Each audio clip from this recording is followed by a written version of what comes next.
فرزند زہرا یہ حالات برے ہیں۔ کاشانۂ بصیرت ایک ایسا مکمل یوٹیوب چینل جس پر محروم بصارت کے لیے بالخصوص اور تمام افراد کے لیے بالعموم سینکڑوں کی تعداد میں اسلامی کتب دستیاب ہیں۔ لہذا گزارش ہے کہ آپ اپنی ذمہ داری نبھاتے ہوئے کاشانۂ بصیرت کو سبسکرائب کرنے کے ساتھ ساتھ بیل آئیکن کو پریس کیجیے تاکہ آپ علم کے حصول کے ساتھ ساتھ مذہب اہل بیت کی اشاعت میں بھی اہم کردار ادا کرتے رہیں۔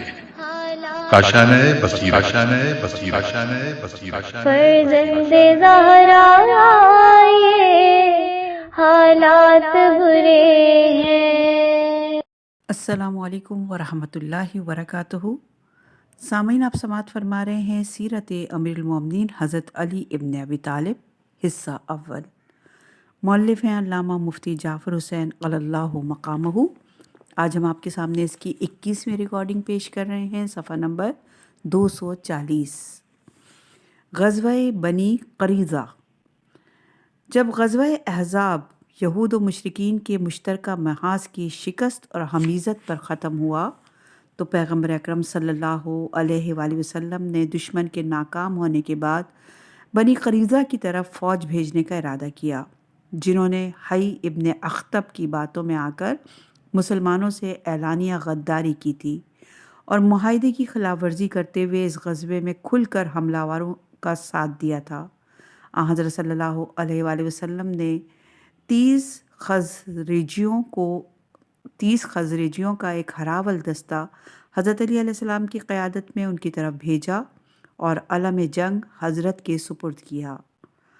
طبری نے لکھا ہے کہ پیغمبر اکرم صلی اللہ علیہ وآلہ وسلم نے علی ابن ابی طالب کو رعیت جنگ دے کر بطور مقدمۃ الجیش بنی قریظہ کی طرف بھیجا۔ یہ روایت تاریخ طبری کی جلد نمبر 2 صفحہ نمبر 245 پر موجود ہے۔ بنی قریظہ کو یہ اندیشہ تو تھا ہی کہ اس بد عہدی اور بد شکنی کی پادیش میں ان سے مواخذہ ہوگا۔ انہوں نے لشکر کفار کے پسپا ہونے کے بعد اپنے ایک قلعے میں پناہ لے لی اور یہ سمجھ لیا کہ قلعے کو سر کر لینا مسلمانوں کی قوت اور طاقت سے باہر ہے۔ جب حضرت علی علیہ السلام ان کے قلعے کے پاس پہنچے اور زمین میں نیزہ گاڑا تو انہوں نے حضرت صلی اللہ علیہ وآلہ وسلم کی شان میں نازیبا کلمات کہے اور گالی گلوچ پر اتر آئے۔ آپ نے ان کی بدزبانی سنی تو واپسی کے ارادے سے پلٹے تاکہ پیغمبر صلی اللہ علیہ وآلہ وسلم کو قلعے کے قریب جانے سے روک دیں۔ ابھی راستے ہی میں تھے کہ حضرت صلی اللہ علیہ وآلہ وسلم تشریف لے آئے۔ حضرت علی نے کہا کہ آپ قلعے کے پاس نہ جائیں۔ فرمایا اس لیے کہ وہ دشنام ترازی پر اتر آئے ہیں۔ عرض کیا ہاں۔ فرمایا کہ جب وہ مجھے دیکھیں گے تو بدزبانی کی جرت نہ کر سکیں گے۔ حضرت صلی اللہ علیہ وآلہ وسلم نے ان کے ہاں پہنچ کر انہیں تنبیہ اور سرزنش کی اور قلعے کے سامنے خیمہ نصب کرنے کا حکم دیا۔ مسلمانوں نے قلعے کو اپنے حصار میں لے لیا اور قلعہ والوں پر آمد و رفت کی راہیں بند کر دیں۔ ان محصورین میں حی ابن اخطب بھی شامل تھا، جس نے بنی قریظہ سے وعدہ کیا کہ وہ شکست کی صورت میں انہی کے ہاں ٹھہرے گا اور جو افتاد ان پر پڑے گی اس میں برابر کا شریک ہوگا۔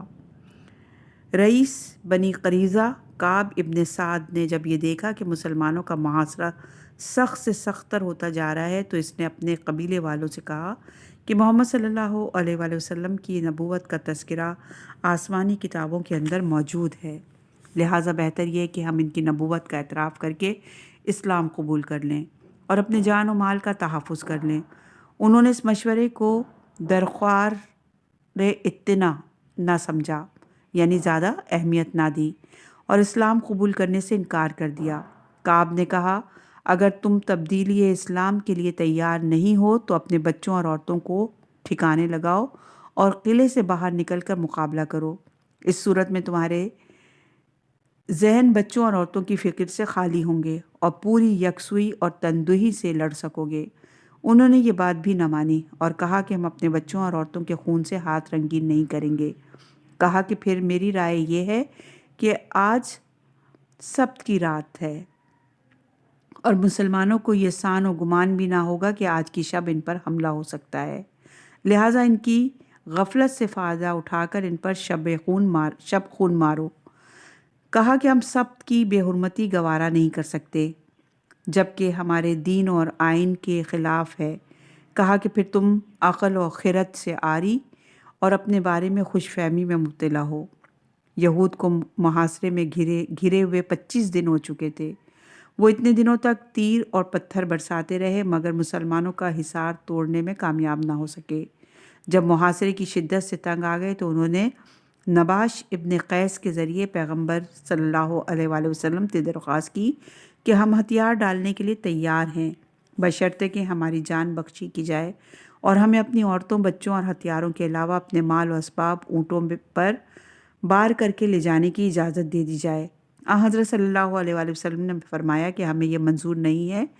کہا کہ پھر ہم اپنا مال و اسباب یہیں چھوڑ دیتے ہیں، ہمیں صرف عورتوں اور بچوں کو لے کر نکل جانے کی اجازت دی جائے۔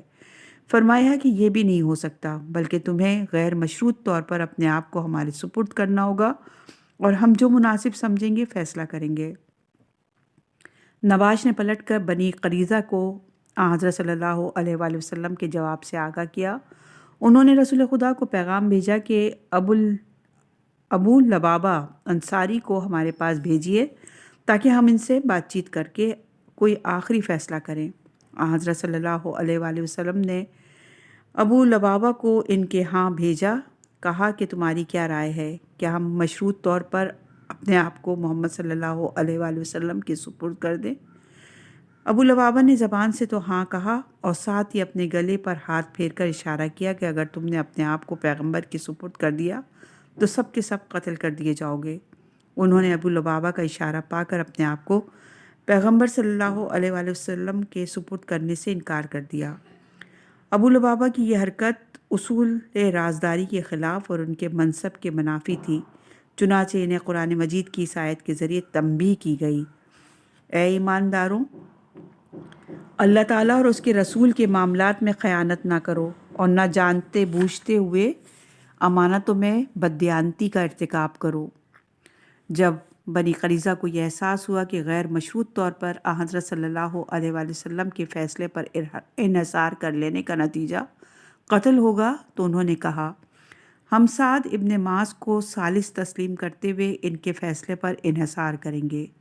یہ روایت تاریخ طبری کی جلد نمبر 2 اور صفحہ نمبر 246 پر ہے۔ حضرت صلی اللہ علیہ وآلہ وسلم نے بھی سعد ابن معاذ کو ثالث قرار دیے جانے کی اجازت دے دی، اس طرح کہ ان کا فیصلہ دونوں فریق کے لیے قابل تسلیم ہوگا۔ ابن حشام نے تحریر کیا ہے کہ جب بنی قریظہ نے اپنے آپ کو سپرد کرنے سے انکار کیا تو حضرت علی نے کہا، خدا کی قسم میں یا تو شہید ہو جاؤں گا یا جس طرح حمزہ شہید ہوئے، یا ان کا قلعہ فتح کر کے رہوں گا۔ یہ روایت سیرت ابن حشام جلد نمبر 3 صفحہ نمبر 251 پر موجود ہے۔ یہ کہہ کر زبیر ابن عوام کو ساتھ لیا اور قلعے پر حملہ کرنے کے لیے بڑھے۔ بنی قریظہ نے انہیں حملے کے ارادے سے پڑھتے دیکھا تو بوکھلا اٹھے اور چیخ چیخ کر کہنے لگے، اے محمد، ہم سعد ابن معاذ کے فیصلے پر سر تسلیم قم کرتے ہیں۔ سعد ابن معاذ جنگ احزاب میں تیرے زخمی ہو کر مسجد نبوی کے قریب رفیدہ انصاریہ کے خیمے میں پڑے تھے۔ جب انہیں سواری پر لایا گیا تو بنی اوس نے انہیں گھیر لیا اور ان سے کہا کہ حضرت صلی اللہ علیہ وآلہ وسلم نے بنی قریظہ کا فیصلہ آپ پر چھوڑا ہے اور بنی قریظہ نے بھی آپ کا حکم مانا ہے۔ وہ ہمارے معاہدہ حلیف رہ چکے ہیں، لہٰذا ان سے نرمی اور مروت کا برتاؤ کریں۔ سعد نے کہا، میں وہی فیصلہ کروں گا جو حق اور انصاف کا تقاضا ہے اور کسی کی روح رعایت نہیں کروں گا۔ سعد کے اس جواب سے لوگ سمجھ گئے کہ فیصلہ بنی قریظہ کے خلاف ہوگا اور انہیں کسی رعایت کا مستحق قرار نہ دیا جائے گا۔ چنانچہ انہوں نے یہ فیصلہ کیا کہ بنی قریظہ کے مردوں کو موت کے گھاٹ اتار دیا جائے، عورتوں کو کنیز اور بچوں کو غلام بنا لیا جائے اور ان کے اموال اور املاک مسلمانوں میں تقسیم کر دیے جائیں۔ اس فیصلے پر امر درآمد ہوا اور ان کے مرد قتل کر دیے گئے، عورتیں اور بچے اسیر کیے گئے اور مال تقسیم کر دیا گیا۔ قرآن مجید میں اس واقعے کے متعلق ارشاد ہے، اہل کتاب میں سے جن لوگوں نے کفار کی مدد کی تھی، اللہ انہیں قلعوں سے نیچے اتار لایا اور ان کے دلوں میں ایسا رعب بٹھایا کہ تم لوگ ایک گروہ کو قتل کرنے لگے اور ایک گروہ کو اسیر بنانے لگے، اور تمہیں ان لوگوں کی زمینوں، گھروں اور ان کے اموال کا مالک بنایا۔ بظاہر یہ سزا بڑی سخت اور انتہائی ہولناک نظر آتی ہے، مگر حالات کا جائزہ لیا جائے اور اس سزا کا پس منظر دیکھا جائے تو ایک متشدد سے متشدد متعارض کو بھی یہ اعتراف کرنا پڑے گا کہ وہ واقعاً اس سزا کے مستحق تھے۔ آخر وہ کون سی جائز رعایت تھی جس سے پیغمبر صلی اللہ علیہ وآلہ وسلم نے انہیں محروم کیا، یا کون سی نیکی تھی جو ان کے لیے روا نہ رکھی ہو؟ وہ خودسری بنی قریظہ کعب ابن اسد نے اس کا اعتراف کیا بھی تھا کہ ہم نے محمد صلی اللہ علیہ وآلہ وسلم سے نیکی اور وفائے عہد کے علاوہ کوئی چیز نہیں دیکھی۔ آپ نے مدینے میں قیام فرما ہونے کے بعد ان سے خصوصی مراد برتیں، امن و صلح کا معاہدہ کیا اور اس کا احترام ملحوظ رکھا۔ انہیں مذہبی آزادی، وہی جان و مال کی حفاظت کا ذمہ لیا اور ان کے معاشی و معاشرتی حقوق کا تحفظ کیا، اور جب بنی نذیر نے معاہدہ شکنی کی اور ان کو مدینے سے جلا وطن ہونا پڑا تو ان سے معاہدے کی تجدید کر کے ان کے سابقہ حقوق برقرار رکھے، لیکن اس کے باوجود انہیں جب بھی موقع ملا دغا فریب سے باز نہ آئے اور دشمن کے دست و بازو بن کر اسلام کی بربادی پر تلے رہے۔ چنانچہ جنگ بدر میں دشمنوں سے ساز باز کی، ان کو ہتھیار باہم پہنچائے، اور پھر جنگ احزاب میں مسلمانوں کے خلاف یہود و مشرکین سے بھرپور تعاون کیا، اور ان ناشائستہ حرکات پر نادم و شرمسار ہونے کے بجائے کھلم کھلا بغاوت پر اتر آئے اور اپنی بد فطرتی کا ثبوت دیتے ہوئے پیغمبر اکرام صلی اللہ علیہ وآلہ وسلم کو دشنام ترازیوں کا نشانہ بنایا۔ ان حالات میں اگر انہیں زندہ چھوڑ دیا جاتا تو یقیناً اہل مدینہ کے لیے مستقل خطرہ بن جاتے، اور بنی نذیر کی طرح جنہوں نے قریش کو اپنے ساتھ ملا کر لشکر کشی کی تھی، یہ بھی دوسرے دشمنان اسلام سے مل کر اس کے خلاف فوج کشی کرتے اور جنگ و قتال سے مدینہ و اطراف مدینہ کے امن عامہ میں خلل انداز ہوتے رہتے، اور اس کے نتائج اتنے ہولناک ہوتے کہ ان کے مقابلے میں چند افراد کا قتل کر دیا جانا چندہ اہمیت نہ رکھتا تھا، اور پھر یہ دنیا جہاں سے کوئی انوکھی سزا نہ تھی۔ اگر عالمی تاریخ بغاوت اور اس پر مرتب ہونے والی سزاؤں پر نظر کی جائے تو زمانہ قدیم سے لے کر اس متمدن دور تک جرم بغاوت پر کیا کیا سزائیں دی گئی ہیں اور ان میں کیا کیا کرب و ایذا کے پہلو پیدا کیے گئے ہیں، تو ان عہد شکن اور سرکش باغیوں کی سزائے قتل پر کوئی حیرت اور استجاب نہ ہوگا۔ تاریخ بتاتی ہے کہ باغیوں کو ایسی ایسی سزائیں دی جاتی تھیں کہ جنہیں سن کر اب بھی انسان لرزہ بر اندام ہو جاتا ہے۔ کوہلو میں پیلنا، شکنجے میں کھینچنا، آگ میں جھونکنا، ہاتھوں پیروں میں میخیں گاڑ دینا، الٹا لٹکانا، بستیوں کی بستیاں جلا دینا، قبروں کو اکھیڑ کر لاشوں کو روندنا باغیوں کی عام سزا تھی۔ اس کے برعکس یہاں قتل کی سزا تو تجویز کی جاتی ہے، مگر اس میں کوئی کرب افزا پہلو پیدا نہیں کیا جاتا، بلکہ ایک عام طریقے سے انہیں موت کے گھاٹ اتارا جاتا ہے۔ چنانچہ اس بغاوت کا محرک اول اور اسلام کا دشمن اعظم حی ابن اخطب جب قتل کے لیے حضرت علی کے سامنے پیش ہوتا ہے تو اعتراف کرتا ہے کہ یہ ایک شریفانہ قتل ہے جو ایک شریف کے ہاتھوں انجام پا رہا ہے، اور پھر حضرت سے یہ سفارش کرتا ہے کہ جب بھی قتل کر دیں تو میرا لباس اتار کر مجھے بے پردہ نہ کریں، جس پر حضرت علی علیہ السلام نے فرمایا کہ دشمن کو قتل کرنے کے بعد اسے عریہ کرنا میرا شیوا نہیں ہے۔ چنانچہ آپ نے اپنے معمول کے مطابق اسے قتل کرنے کے بعد اس کا لباس نہیں اتارا۔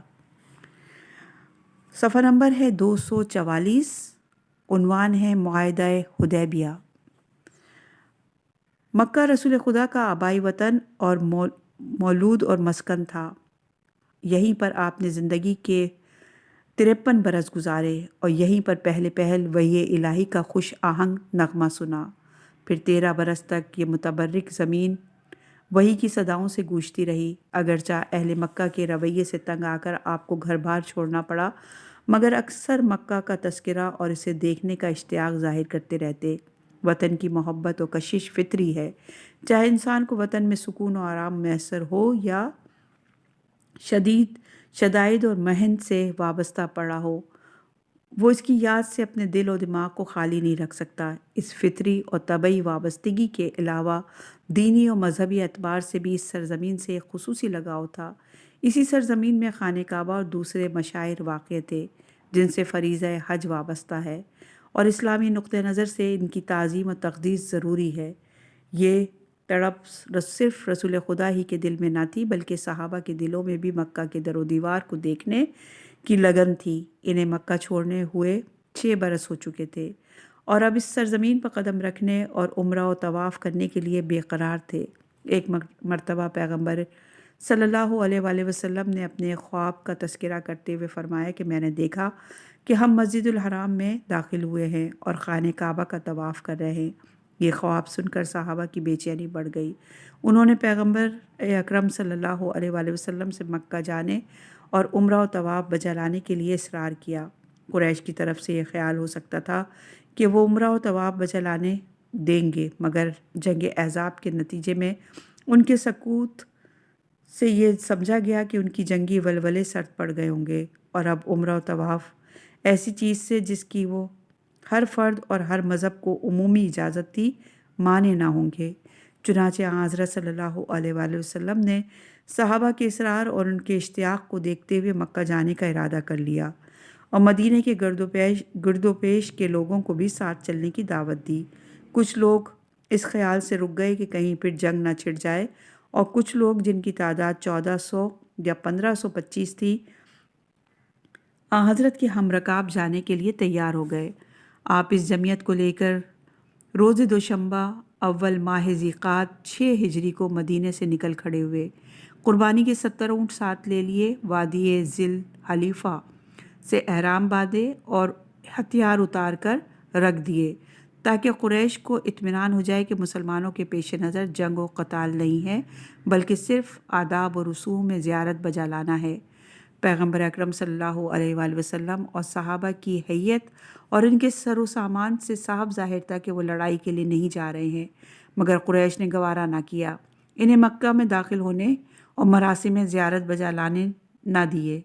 چنانچہ جب یہ کارواں وادی عصفان عین سین فے الف نون عصفان کے قریب پہنچا تو بصر ابن ابی سفیان کعبی حضرت صلی اللہ علیہ وآلہ وسلم کی خدمت میں حاضر ہوا اور کہا، قریش آپ کی آمد کی خبر سن کر وادی ذی طویٰ میں جمع ہو چکے ہیں اور خالد ابن ولید کو ایک دستہ سپاہ کے ساتھ کرال غیم کی جانب بھیج دیا ہے تاکہ آپ کو آگے بڑھنے اور مکہ میں داخل ہونے سے روکے۔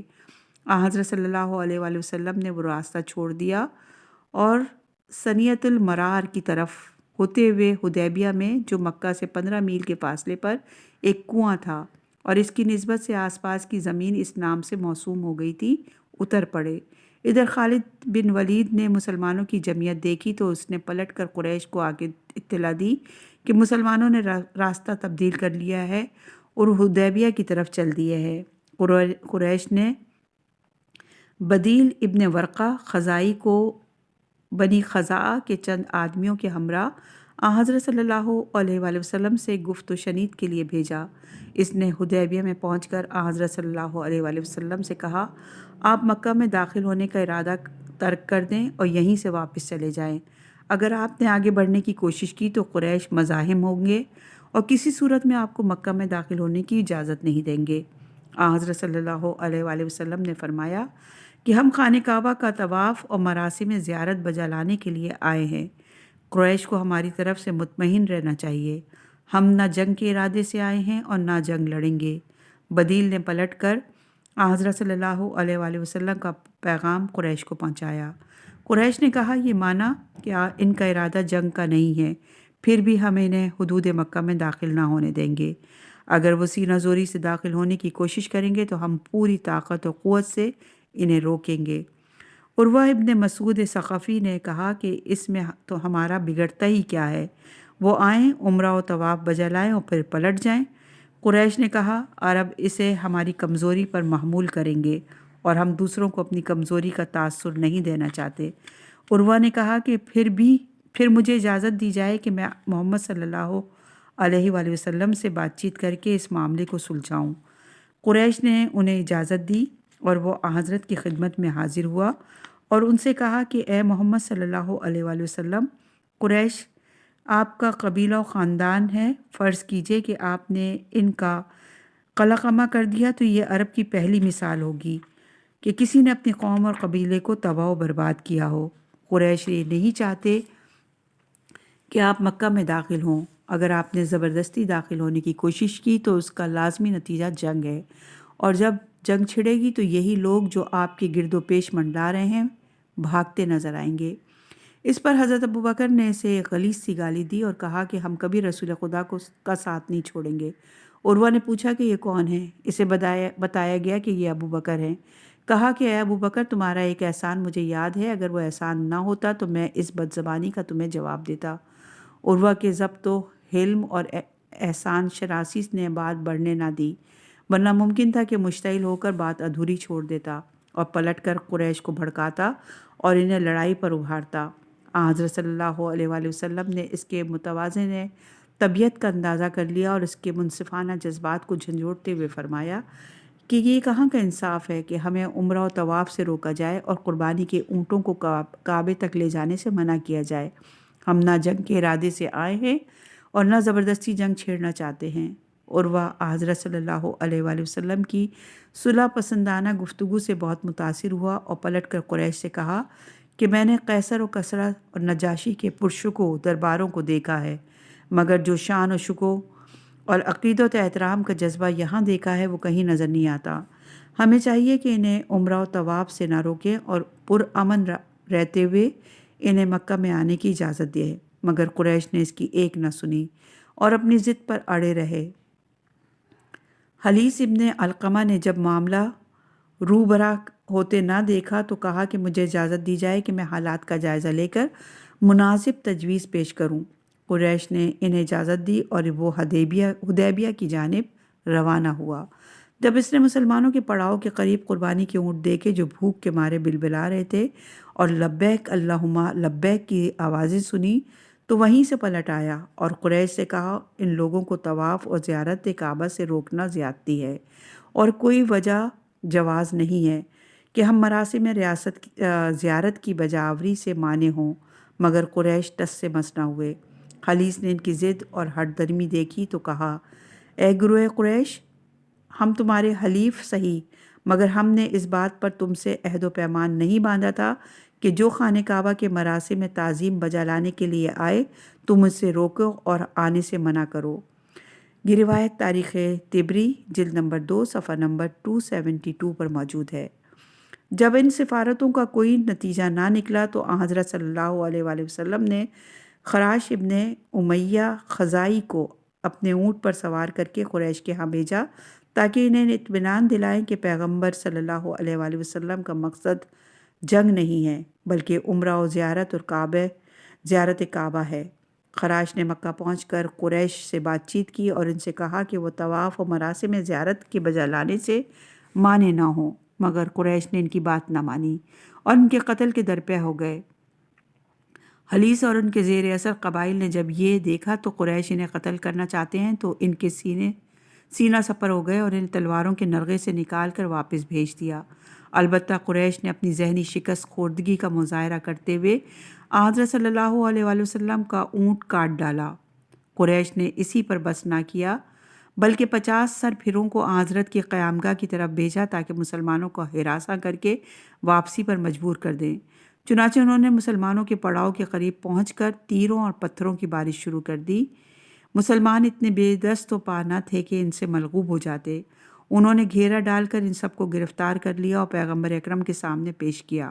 آپ نے امن پسندی کا ثبوت دیتے ہوئے ان سے کوئی تعرض نہ کیا اور سب کو رہا کر دیا اور حضرت عمر کو بلا کر کہا تم مکہ جا کر قریش کو واضح طور پر بتاؤ کہ ہم لڑنے کے لیے نہیں آئے بلکہ طواف کعبہ اور مراسم ریاست بجا لانے کے لیے آئے ہیں۔ حضرت عمر نے اپنی معذوری ظاہر کرتے ہوئے کہا کہ مکہ میں میرے قبیلے بنی عدی کی کوئی ایسی فرد نہیں ہے جو میری حفاظت کا ذمہ لے اور قریش سے میری عداوت اور ان کے خلاف میری سختی اور تشدد پسندی ڈھکی چھپی ہوئی نہیں ہے۔ مجھے تو ان سے اپنی جان کا خطرہ ہے، آپ عثمان کو بھیج دیجئے، وہ مجھ سے زیادہ بااثر ہے۔ یہ روایت تاریخ کامل جلد نمبر 2 صفحہ نمبر 138 پر موجود ہے۔ اب پیغمبر نے حضرت عثمان کو بلایا اور انہیں اس کام پر مامور فرمایا اور ان کے عقب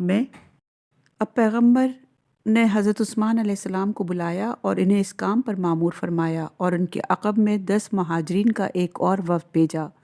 جب یہ لوگ مکہ میں پہنچے تو حضرت عثمان نے ابو سفیان اور اکابر قریش کو حضرت صلی اللہ علیہ وآلہ وسلم کی طرف سے پیغام دیا کہ وہ بلا وجہ مزاحمت نہ کریں، جبکہ وہ زیارت کعبہ کے قصد سے آئے ہیں اور قطعاً جنگ کا کوئی ارادہ نہیں ہے۔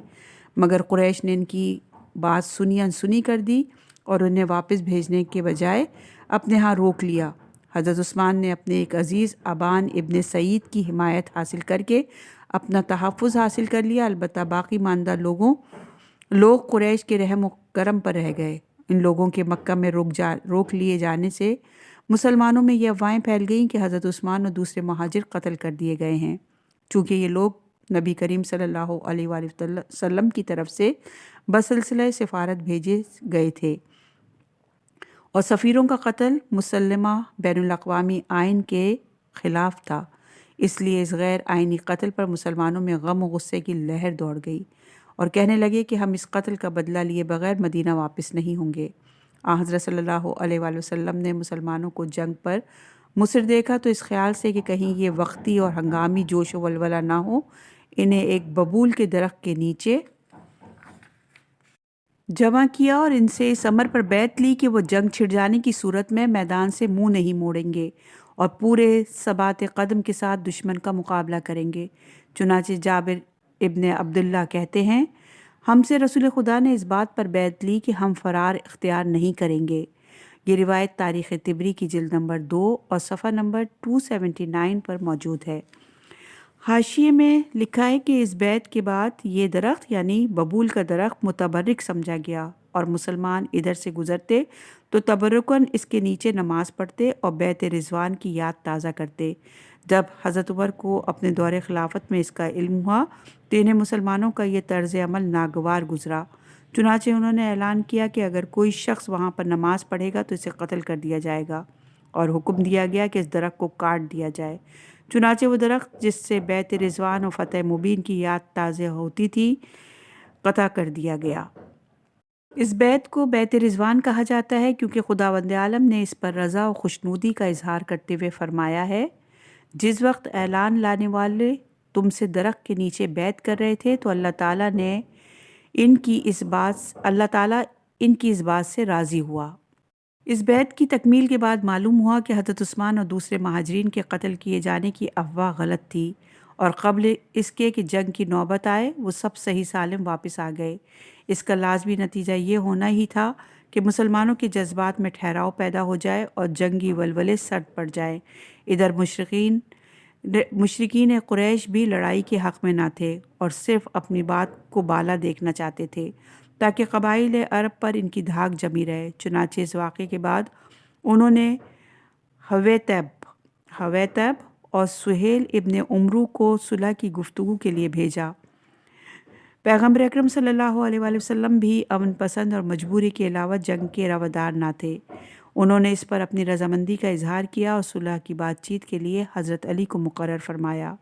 علامہ طبری نے تحریر کیا کہ قریش نے سہیل ابن عمرو اور حویتب کو صلح کے اختیارات دے کر بھیجا اور حضرت صلی اللہ علیہ وآلہ وسلم نے حضرت علی علیہ السلام کو صلح کی گفتگو کے لیے منتخب فرمایا۔ یہ روایت تاریخ طبری کی جلد نمبر 2 صفحہ نمبر 278 پر موجود ہے۔ جب دونوں فریق میں گفتگو شروع ہوئی تو قریش کے نمائندوں نے یہ محسوس کرتے ہوئے کہ فریق ثانی لڑنا نہیں چاہتا، اس پر جاؤ بیجا شرائط عائد کرنا شروع کر دیں۔ چنانچہ بڑی رد و قدح کے بعد ان شرائط پر فریقین میں سمجھوتا ہو گیا۔ یہ شرائط یہ ہے: نمبر 1، اس سال مسلمان عمرہ ادا کیے بغیر واپس چلے جائیں۔ نمبر 2، آئندہ سال عمرے کے لیے آ سکتے ہیں مگر 3 دن سے زیادہ مکہ میں قیام نہیں کر سکتے۔ نمبر 3، اپنے ہمراہ تلوار کے علاوہ جنگی ہتھیار نہیں لا سکتے اور تلوار بھی نیام کے اندر رہے۔ نمبر 4، قبائل عرب میں سے ہر قبیلے کو اختیار ہوگا کہ وہ فریقین میں سے جس سے چاہے معاہدہ کرے اور حلیف اور معاہدہ قبائل پر بھی ان شرائط کی پابندی لازمی ہوگی۔ نمبر 5، مکہ والوں میں سے اگر کوئی شخص مسلمانوں کے ہاں چلا جائے گا تو مسلمان پابند ہوں گے کہ اسے واپس کریں، اور اگر ان کا کوئی آدمی قریش کے ہاں چلا آئے گا تو اسے واپس نہیں کیا جائے گا۔ نمبر 6، اس معاہدے کی میعاد 10 برس ہوگی۔ اس عرصے میں نہ کسی کو آنے جانے سے روکا جائے گا اور نہ کوئی لڑائی جھگڑا ہوگا۔ یہ تمام شرطیں قریب قریب قریشی کے حق میں تھیں اور وہ ان شرائط کو منوائے بغیر کسی طرح صلح پر آمادہ نہ تھے۔ ان حالات میں صلح سے عہدہ برا ہونا کوئی آسان کام نہ تھا، جبکہ قریش کا بھی ایک طبقہ صلح کے حق میں نہ تھا۔ مسلمانوں کی اکثریت بھی ان شرائط پر مطمئن نہ تھی۔ اب 2 ہی صورتیں تھیں، یا تو ان کے مطالبات کو من و عن تسلیم کر لیا جائے یا ان سے جنگ چھیڑ دی جائے۔ پیغمبر اکرم صلی اللہ علیہ وآلہ وسلم کی نظر جنگ کے نتائج پر بھی تھی اور صلح کے فوائد اور مصلح پر بھی تھی۔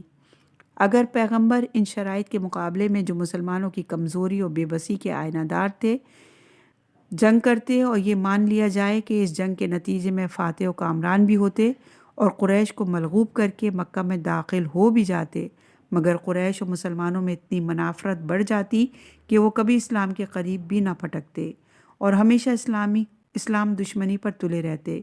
نیز ان اقدام سے یہ نتیجہ بھی اخذ کیا جاتا کہ پیغمبر صلی اللہ علیہ وآلہ وسلم طبعاً صلح پسند نہ تھے، بلکہ اپنی کمزوری اور بے طاقتی کی بنا پر اب تک خاموش رہے تھے، اور جب عسکری طاقت باہم پہنچا لی تو دشمن کو کچلنے کے لیے چڑھائی کر دی، اور اس طرح یہ جنگ سابقہ دفاعی جنگوں کے مقابلے میں جارحانہ قرار پاتی اور پیغمبر صلی اللہ علیہ وآلہ وسلم کی امن پسندی اور صلح جوئی پر حرف رکھنے کی گنجائش نکل آتی۔ اس بنا پر آپ نے جنگ پر صلح کو ترجیح دی، اگرچہ شرائط کے سلسلے میں کچھ دبنا پڑا، مگر حقیقت یہ ہے کہ اسے دبنا بھی نہیں کہا جا سکتا، اس لیے کہ پیغمبر صلی اللہ علیہ وآلہ وسلم نے یہ شرائط کسی جنگ کی شکست کے نتیجے میں تسلیم نہیں کی، بلکہ سابقہ جنگوں میں اپنی طاقت کی برتری منوانے کے بعد ان شرائط پر رضامندی دی۔ چنانچہ بدر اور احزاب میں قریش کو شکست فاش دی جا چکی تھی، اور اب بھی آپ کے مقابلے میں وہی شکست خوردہ لوگ تھے جنہیں بآسانی شکست دے کر فاتحانہ صورت میں آگے بڑھا جا سکتا تھا، مگر حضرت صلی اللہ علیہ وآلہ وسلم یہ چاہتے تھے کہ جنگی برتری کے ساتھ اپنی صلح پسندی کا بھی تاثر دیں اور قریش کی جہالت، عصیبت اور تنگ نظری کو بے نقاب کر کے اپنی وسیع القلبی اور امن جوئی کا ثبوت مہیا کریں۔ شرائط صلح کے طے ہو جانے کے بعد معاہدے کی تحریر کا مرحلہ در پیش آیا۔ سہیل نے اس میں قدم قدم پر الجھنیں پیدا کیں اور رکاوٹیں ڈالیں۔ چنانچہ جب حضرت علی دستاویز تحریر کرنے لگے تو پیغمبر صلی اللہ علیہ وآلہ وسلم نے فرمایا کہ سر عنوان بسم اللہ الرحمن الرحیم لکھو۔ سہیل نے کہا ہم نہیں جانتے کہ الرحمن کیا ہوتا ہے، اس کے بجائے بسمک اللہم لکھے جو ہمارے ہاں کا دستور چلا آ رہا ہے۔